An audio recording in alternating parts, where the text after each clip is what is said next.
In my opinion, this is probably the most aesthetically pleasing truck Chevy has ever made. It's just a great looking truck. And it still stands true to this day, even though they're approaching 10 years old. I've done a whole bunch of modifications to my 2015 Duramax, including performance parts,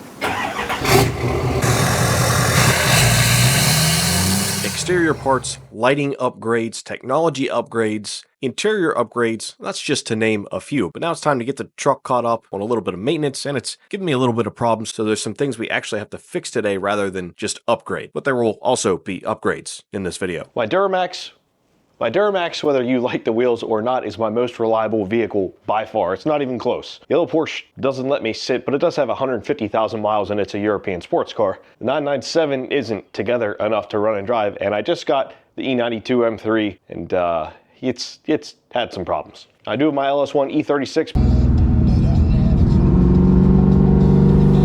but that's currently not here, so I don't really actually have access to it. It only has 62,000 miles for 2015, so it's pretty low, but it does have the original batteries in it. I've had to jump start it every time I've driven it, even if it sits for just a few days. So I think those batteries are definitely tired.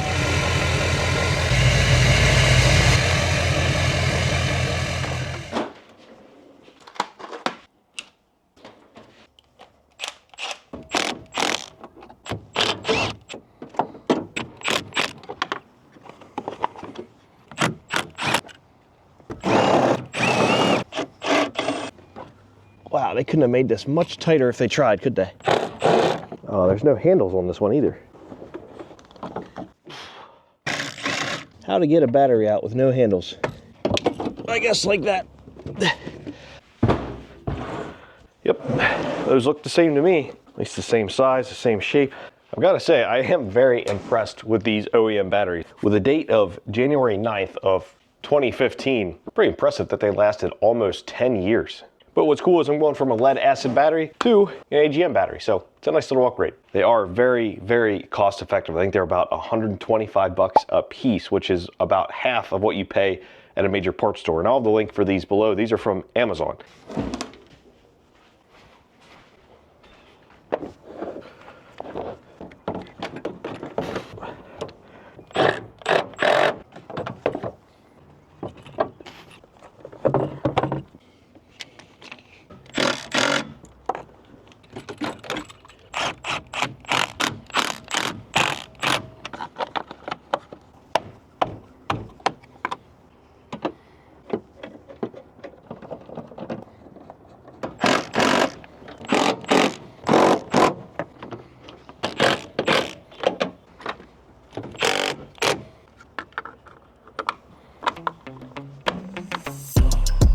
With the riveting battery install on my 2015 Duramax completed, we can move on to the next project in this video.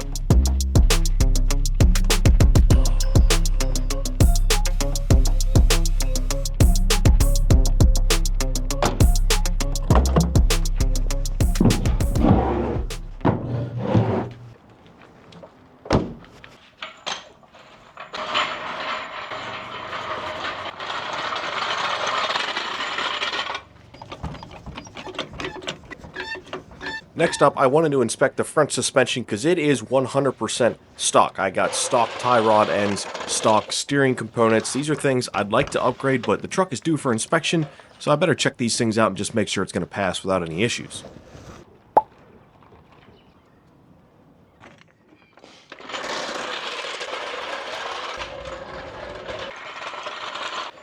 Everything seems right and tight up front. No weird noises, no play in the wheel bearings or any of the tie rods or that sort of thing, even though the tie rods are stock. So it's something I should look into upgrading along with the pitman and idler arms. If you guys have suggestions, that would be great.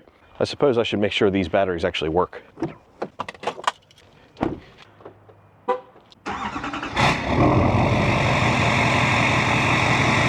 Yeah, I'd have to say that worked perfect. This thing fired right up.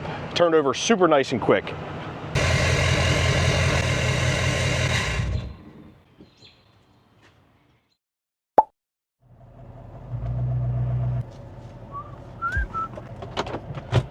I've had these parts sitting in this truck for months. I just haven't had time to install them.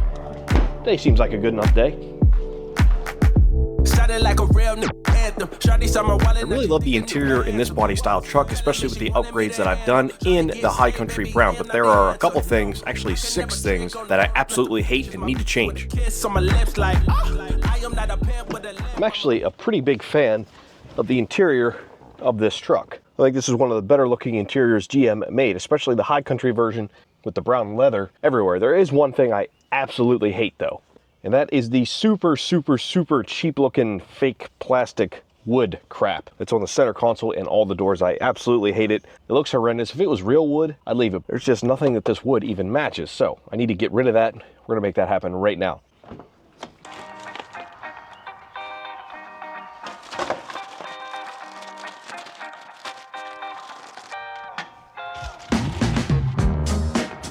I wish I could find some real wood or some real carbon fiber, but for now, I'm going to try these stick-on carbon fiber trim pieces because I think it's, well, just going to look a lot better than what's in there now. Plus, they were inexpensive and available on Amazon.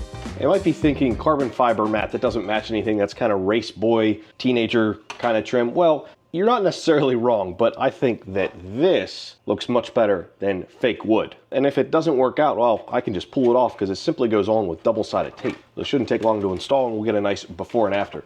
See how it kind of just blends in with that trim too, so it's not so obnoxious. I think this is a nice little change. A little bit of alcohol, make sure it sticks.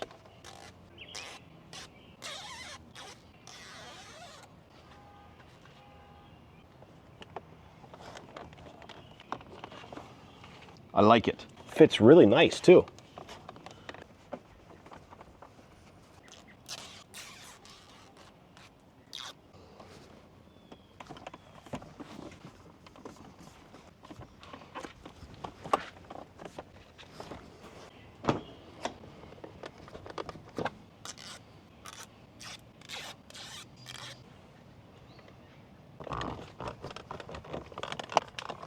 So far, guys, fitment is excellent. All of these are looking great.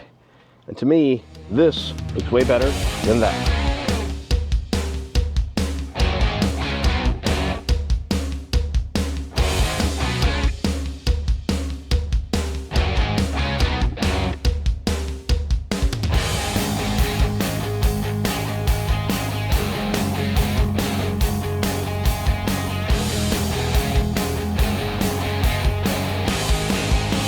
I would say, guys, I really like that. It's subtle. It's not like an obvious, like, hey guys, look at my carbon fiber in my truck. Like, it just kind of blends. Doesn't look like obnoxious, fake looking wood trim anymore. Fitment is good. I dig it. And it was pretty cheap. I also got some more goodies from Boost Auto Parts. A truck like mine, they make the best and coolest accessories.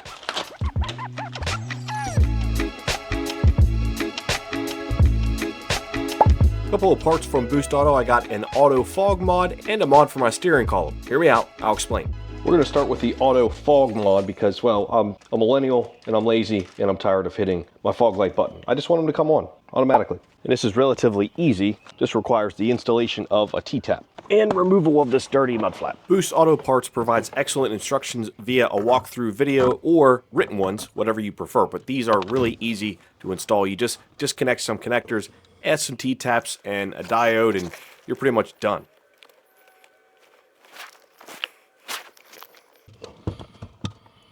All right, T-taps installed, easy peasy. Now we just have to plug this in, which is super simple. Just have to make sure it goes the right way. Go in the other side, just like that. Then plug the connector back in, wait for the click, and done. And there we go. Fog lights are on automatically. Outstanding. Now what else is cool, if I put the high beams on, now the fog lights also stay on.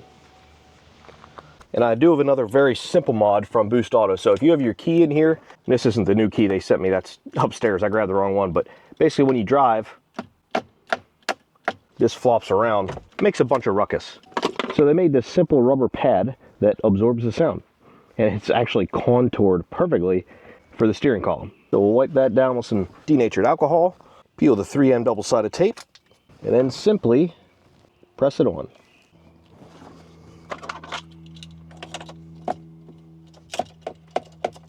Much better. Now, weird thing is I'm having another problem with the truck. My windshield wiper fluid, while full, isn't actually doing anything. No fluid coming out. So I don't know if it's a fuse or what, but I gotta look into that. By the way, still absolutely loving this 14-inch radio. If you're looking to upgrade it, just do it. For reference, whenever I'm hitting the switch, I'm not hearing any pump going, so it probably has a dead pump. Check the fuse. Fuse is 100% fine. So, yep, looks like I need to order myself a pump.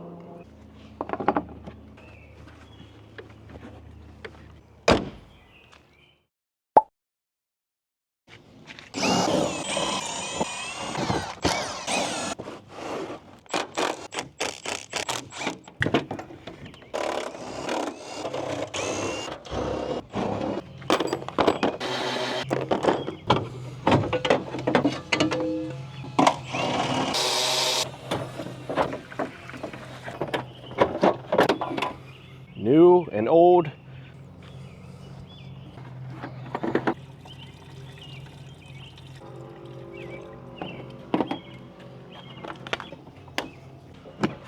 Let's see if this works.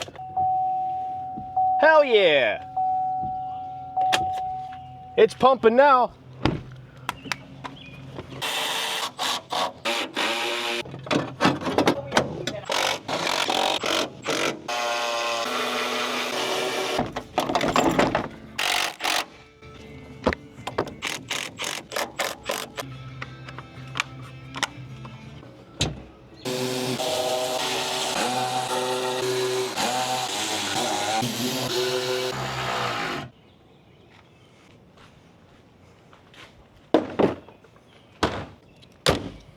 Let's make sure this works for real. Oh, heck yeah. Absolutely perfect.